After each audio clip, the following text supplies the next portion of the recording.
In this demo, I'll show you the process of capturing or ingesting Atom specifications and the SAP and related metadata, and then using that to produce SAS programs with the help of AI, in this case, Claude, to create the production program, and ChatGPT to create the validation program that does a PROC compare. So they're independent from each other. I'll also show you the process of running and refreshing multiple programs, and it's how it captures the order of execution and dependency based on the CDISC class of the data sets being produced.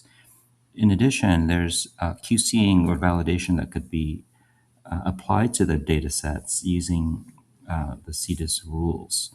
So for example, in the Atom, these are the various different data sets within Atom for this example study.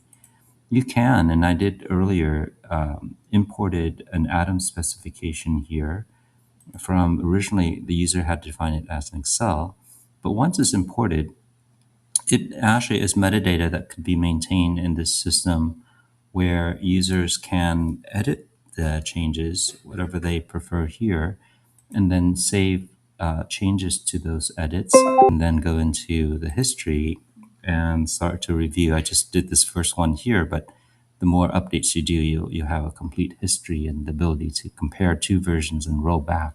It's coming from the SAP, the Statistical Analysis Plan. And initially, this is a Word document. And as you can see here, I can scan that entire Word document and capture specific pages with the use of different parts of my analysis. It could be that I'm doing an overall survival analysis, for example, capture all the adverse events. So what this does is it actually scans that Word document for specific pages. Okay, so once it captures all that, I can save it, preview it, and then I can use that to generate the code.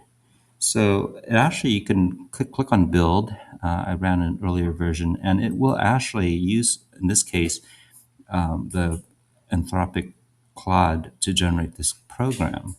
Just want to show you that it actually, you can, as a system administrator, you can actually configure this so that it uses the Anthropic to do the production program and the validation to use the ChatGPT. Now, as an administrator, you can switch it. So for a different study, you may have the production produced by ChatGPT, and when building the program, you can have it loop multiple iterations, and in each iteration, it will check for error and warning messages in the log, including note messages like uninitialized or zero observations, and then it would feed that back into the model for it to correct upon itself. So if I were to compare that to one of the validation programs, for example, let's say the CM, it actually uses the ChatGPT, which has a very different style of commenting, and the use of macros is different.